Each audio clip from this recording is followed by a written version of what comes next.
Multiverse एक ऐसा concept है जिसके पीछे हॉलीवुड नहा धो के पड़ा है और कुछ वैज्ञानिक भी।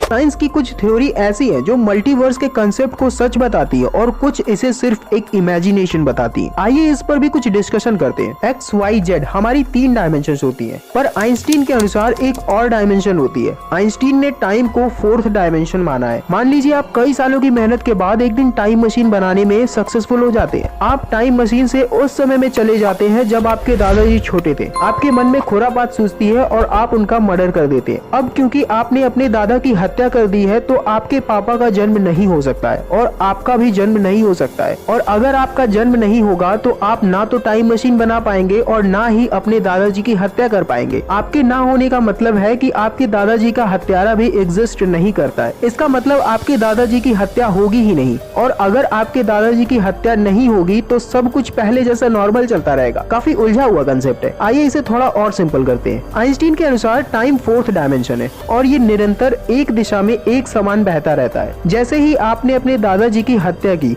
तो वहाँ से 4th डायमेंशन में हलचल होती है और उसकी मात्रा बदल जाती है। आप ऐसे समझ सकते हैं जैसे कोऑर्डिनेट सिस्टम में ग्राफ बनाते समय वैल्यू 4 से बदलकर 5 या 3 हो जाती है और वहाँ से टाइम का एक नया फ्लो शुरू हो जाता है। मतलब 2 टाइम चलते हैं, या आप इसे कह सकते हैं कि एक अलग डायमेंशन में जाकर आपने अपने दादाजी की हत्या की है, या फिर जैसे ही आपने अपने दादाजी की हत्या की तुरंत ही वहाँ से एक नई डायमेंशन शुरू हो जाती है जो आपके डायमेंशन से बिल्कुल ही अलग है और इसका आपके डायमेंशन पर कोई प्रभाव नहीं पड़ता है। वेल, ये वीडियो तो यहीं पे खत्म होता है। इसके अलावा टाइम से रिलेटेड कुछ और वीडियोस चैनल्स पे पड़ी है, आप चाहें तो वो भी देख सकते हैं। बिल्कुल इसी की तरह इंटरेस्टिंग होगी।